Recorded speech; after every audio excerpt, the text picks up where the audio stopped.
Ovako, reci mi kako se zoveš? Gabrije, bebar. Dobro.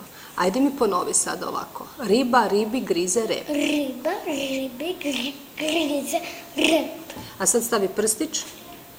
Riječ je o rijeci Riječ je o rijeci koja kroz koja kroz piramidu piramidu prolazi. prolazi. Bravo. A čekaj malo sad. A kak se ti zoveš? Jan Dimitrij. Dobro. Ajde mi Jan lijepo reci. Riba.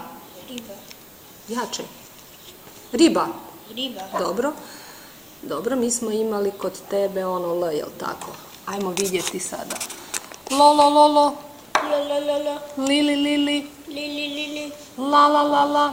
Lo, lo, lo, lo. La, la, la, la. Lo, lo, lo, lo. Sam ja rekla lo ili la? La, la, la, la. Dobro. Nisam čuo. A, dobro, ajmo. Lastavica. Lastavica. Luster. Luster. Bravo. Dobro. Ok. Ajde mi sada, Gabriel, idemo sad oba dva. Riba. Riba. A ti, Jan?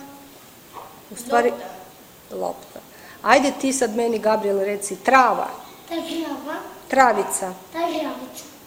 A ti loptica. Loptica. Leptirić. Leptirić. Dobro.